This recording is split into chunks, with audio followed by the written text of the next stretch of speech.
Hello, I'm Catherine Wicker, and this is my progressive theological reflection report for Tabor entitled Never Alone. I lay in the fetal position on the bed, crying, with my pants around my legs. I feel at war with my body, a war that I am losing. To be frank, a war that I have lost. Why am I such a freak? I shouldn't be getting this upset. Logically, my brain knows the more I stress, the less likely this will work. More negative memories will be associated with this, and I will never get past this. Unfortunately, this just stresses me out more, frightens me more, and I just curl tighter and cry harder. At that moment, it all just becomes too much for me. I feel so alone and ashamed. Rewinding, as a teenager, I always had painful periods. I had been to many doctors about the pain. They gave me various types of birth control and pain-relieving drugs, which worked for a while until the pain grew stronger, and then it was as if I wasn't taking anything at all.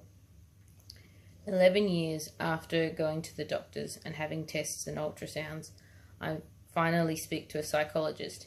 She refers me to a women's health clinic, because being in crippling pain constantly for a week in every 4 is probably what's been negatively affecting my mental health. I see a specialist who is the first doctor who seems to have some answers. She tells me that 1, the level of pain that I'm in is not okay, but more importantly 2, that she thinks she knows what it is and how to fix it. She tells me that I have an 80% chance of having endometriosis, and that a definite diagnosis and treatment is only possible through surgery. So she schedules a surgery for the end of the year for me and books me in to see a pelvic floor physiotherapist.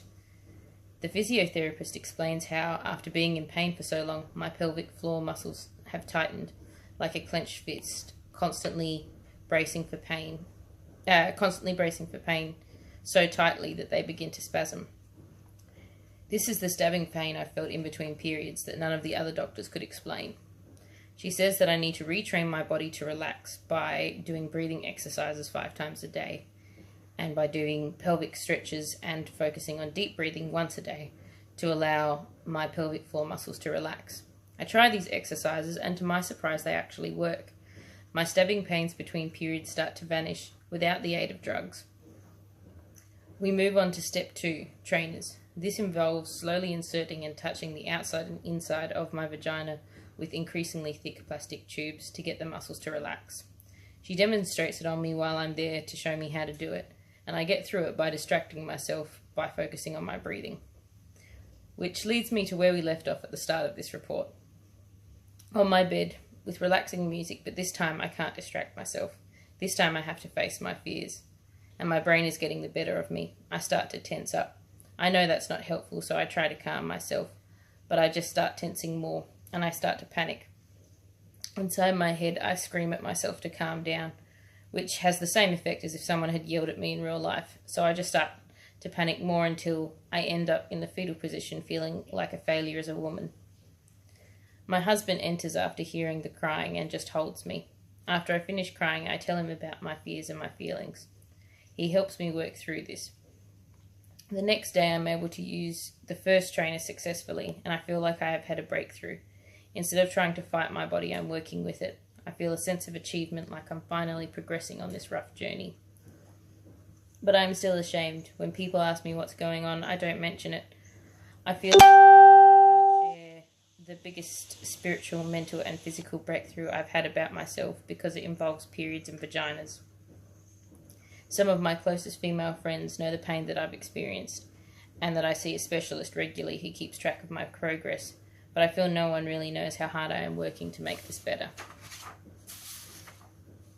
I feel like an obese person who has lost a lot of weight, or an athlete who is training hard and is starting to see results.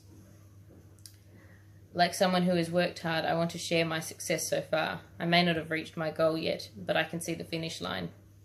I want my friends and family to share in my success with me, but instead I hide it. I hide this new cooperative relationship with myself, which makes it harder to fully embrace. Like hiding a partner or lover away in the shadows, I feel like I am lying to my friends and family and to me. I have found something that has helped heal a physical and emotional pain that I've had for nearly half my life, and I am unable to share it. It was at this point that I decided I needed to take some time out and talk to God. I began reading my Bible and found a collection of verses entitled Pressing Towards the Goal in Philippians, and then I found some statements that particularly resonated with me.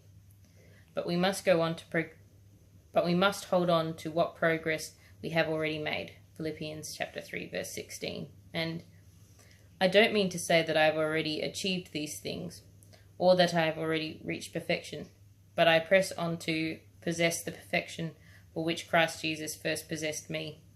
No, dear brothers and sisters, I have not achieved it, but I focus on one thing, forgetting the past and looking forward to what... Philippians chapter 3 verses 12 to 14. I found this really empowering. I realized that I could share my success not only with myself, but with God. Eventually, I might even tell my close friends, but for now, this is enough. I can share most things with my husband and can talk about some of the specifics with the physiotherapist, but I can always share the utmost intimate details with someone who knows me better than I know myself, God. O Lord, you have examined my heart and you know everything about me. Psalms chapter 139 verse 1. You made all the delicate inner parts of my body and knit me together in my mother's womb. Psalm 139 verse 13. With God to share in my struggles and celebrate in my victories, I don't feel so alone. With his help, I can continue to progress, knowing that I have someone who knows every step of the journey I've been through. This final Bible verse, sums up this experience for me. You watched me as I was being formed in utter seclusion, as I was woven together in the dark of the womb. Psalm 139 verse 15. God was with me when I was curled in the fetal position, when I was feeling alone and crying. He helped me weave myself back together and make myself feel whole after experiencing the darkness of the pain my uterus caused. I know whatever happens, I am not alone and that I can always talk to God about it.